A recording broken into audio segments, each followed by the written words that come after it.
Imagine this. You're curled up with a really good book. The world has disappeared. You are completely lost in the story. And then someone just walks in, takes the book from your hands and says, "Time to go. Now." That flash of frustration, that feeling of, "Wait, I wasn't ready," that is exactly what your toddler feels multiple times a day, every single day. And understanding that simple fact, it changed everything for me. I'm Sarah. I'm not a doctor. I'm a mom on a mission to read all the parenting books and studies so you don't have to. Welcome to my little corner of evidence-based parenting.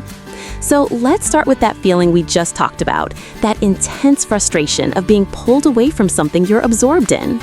For our toddlers, that feeling is 100 times more intense. And it's not because they're being defiant, it's biology. Their little brain is still under construction. The prefrontal cortex, which is like the brain's CEO, the part responsible for self-control, planning, and switching tasks smoothly, is still in training. It just doesn't have the capacity yet to handle abrupt changes gracefully. And think about it, we ask them to do this constantly. Just for meals and snacks alone, you're navigating at least 5 of these tough transitions every single day. That's 5 potential battles before you even count bath time, leaving the park, or getting into the car seat. It's exhausting for them, and it's exhausting for us. So the real question isn't, how do I make my toddler obey? The question is, how do we become their guide through these tough moments instead of their opponent? And the answer, the key to becoming that guide, is a concept I call the natural break. It's not a fancy product, it's not a complicated system. It's a simple, powerful shift in how we see time through our toddler's eyes. A natural break is just what it sounds like. It's the natural pause or endpoint of an activity. It's the moment that signals to their brain, this task is complete. Now, to understand why this is so critical, we have to quickly revisit their brain's CEO, that still developing prefrontal cortex. For you and me, if we're told to switch tasks, we can do it. It might be annoying, but our brains can manage. For a toddler, it's a completely different story. Their brain isn't just switching tasks, it's performing a massive cognitive feat. Think of it less like flipping a light switch and more like trying to reroute an entire train system. It takes a huge amount of mental energy and focus that they simply don't have in abundance yet. So, when we abruptly interrupt them, their brain experiences a neurological jolt. The task is unfinished, the loop is open, and their system overloads. The result? A tantrum. The natural break is the ultimate parenting hack because it works with their brain, not against it. It provides a clear, predictable finish line. It tells their brain the train has reached the station. The task is done. We can now safely move to the next track. It gives them the 2 things they crave most in their chaotic world: predictability and a sense of control. Let's paint a picture. Imagine your little one is deeply focused on drawing. A bad transition sounds like this. You walk in, look at the clock, and say, "Okay, drawing is over, time for your bath." You reach for the crayon. What happens? They melt down. From their perspective, their important work was just torn away from them without warning. Now let's try a good transition using a natural break.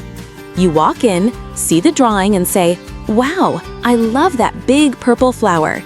After you finish coloring in that last petal, it will be time for our bath. See the difference? You've given them a clear endpoint. You've acknowledged their work. You've given them a few more moments to bring their task to a satisfying close. They get to put the crayon down feeling accomplished, not defeated. This works everywhere. It's not just for screens. The end of a TV episode? That's a natural break. Playing with dinosaurs?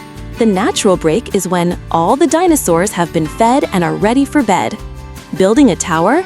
The natural break is, once you put that last blue block on top, we'll be all done and go get a snack. Doing some art? When you finish drawing the sunshine in the corner, this beautiful picture will be complete for today. Even with sensory play. I see you love pouring that water. When all the water from this little cup is poured into the big bowl, our water play is finished. Using natural breaks is more than just a trick to avoid tantrums. It's a way of showing respect for their world. Because to them, this play is their work. And by helping them finish it, you're not just their parent, you're their trusted guide. And being that trusted guide, it really does feel amazing. But I can almost hear you thinking, because I've been there 1,000 times myself. That all sounds great, Sarah, but my life just isn't that neat. What are you supposed to do when you have 5 minutes to get everyone out the door and the natural break in that epic dinosaur battle is clearly 20 minutes away? You can't just be late, again. This is the moment where we have to pivot. This is where we learn that when you can't find a natural break, you simply have to create one.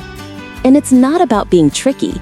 It's about using simple, powerful techniques that give you back control of the clock while still honoring your child's world. These are the game-changing strategies we're diving into right now. So let's dive into that first game-changing strategy. I call it activity sculpting. Now, the original psychological term for this is activity sabotage, but honestly, I don't love that word. It feels sneaky. Sculpting is better because that's what we're doing, thoughtfully shaping an activity to have a clear and manageable endpoint. Think of it as setting the finish line before the race even starts. Instead of handing your child the entire giant tub of Play-Doh, you give them just one medium-sized ball. The natural end isn't when you say so, it's when the Play-Doh is all used up. When they're painting, you don't put out all 12 colors, you put out 3. The activity is naturally finished when they've explored those colors. We mentioned this earlier with TV shows, but it works here too. If you know you need to leave in 10 minutes, don't start a 25-minute episode. Find a shorter one, or, yes, you can even discreetly fast forward to the last 10 minutes of their favorite show. Your child experiences a full, satisfying story arc that just happens to fit your schedule. You're not the bad guy ending the fun simply reached its natural, pre-planned conclusion. Okay, technique number 2 is my absolute favorite. It is the single most used tool in my parenting toolbox. It's the magic of timers. The core genius of a timer is a psychological principle called externalizing authority. It means you are no longer the one making the arbitrary decision to stop. The clock is. The timer is the bad guy. All you have to do is be the sympathetic teammate who helps enforce the timer's rules. It's a subtle shift, but it moves you from being your child's adversary to being their ally. Now, not all timers are created equal. An old-school kitchen timer with a loud, jarring buzz can sometimes be too startling and actually trigger a stress response. A sand timer is beautiful and gentle and great for quiet time, but its silent finish can be easy to miss. The gold standard, in my research and my experience, is a visual timer app on your phone. Many are free. They show time not just as numbers, but as a colored circle or pie chart that physically shrinks. Your child can literally see the time disappearing. They can check it themselves, giving them that crucial sense of control. When the red circle is all gone and the gentle chime dings, it's not a surprise. It's an expected outcome they've been watching happen. It's just time to go. Timers are a game changer for so many of us. What's your go-to timer trick? Share it in the comments below. Your idea might be the exact solution another mom needs today. Finally, our third technique is for when you're on the fly with no prep time. It's the simple, powerful countdown. This works because a toddler's brain is incredibly literal and concrete. The concept of 5 minutes is abstract and meaningless, but the number 5, that they can understand, especially when you use your fingers. So when it's time to leave the playground, you get down on their level, make eye contact, and say in a friendly, matter-of-fact voice, "Okay, we have time for 5 more slides." And you hold up 5 fingers. 5. They go down. 4 more. You fold 1 finger down. 3. This process does something amazing in their brain. It gives them a concrete, predictable, and finite runway to prepare for the transition. It's not a negotiation, it's a clear, friendly, and firm process. And you can use this anywhere. Okay, we can do 3 more stirs of the pancake batter together. We're going to read 2 more books, and then it's time for sleep. give your teddy bear one more big hug before we put him in the car. You are giving their brain the gift of a predictable ending, and that gift is what turns a potential battle into a peaceful transition. Now, these tools are powerful. They will change your life. But let's be honest, they aren't magic. There will be times when you do everything right and the meltdown happens anyway. And let's be real. In the middle of the grocery store aisle, with the fluorescent lights buzzing and a dozen pairs of eyes on you, this is the single hardest part of parenting.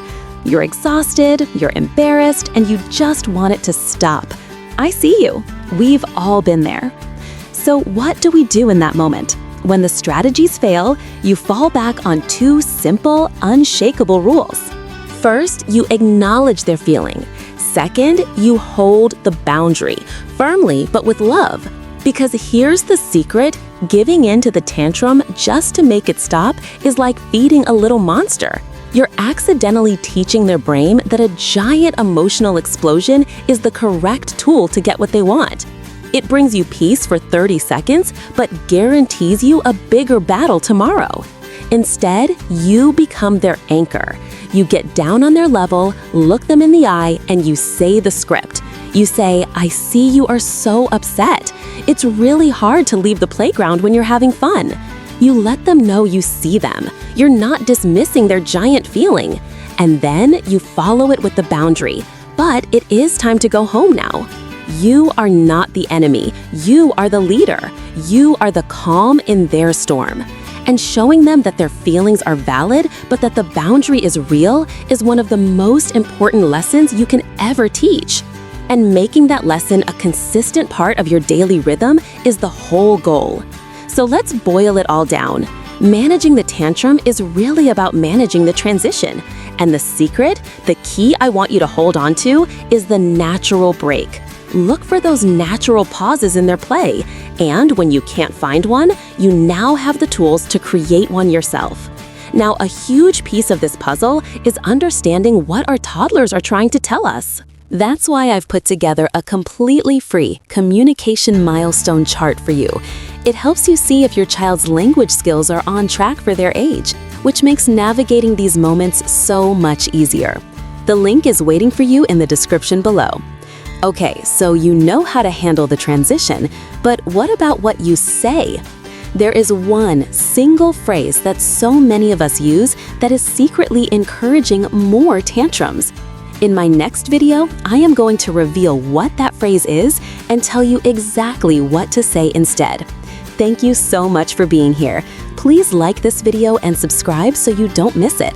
Parenting guides like this can sometimes get buried by the algorithm, so subscribing is the absolute best way to make sure we stay connected. I'll see you in the next one.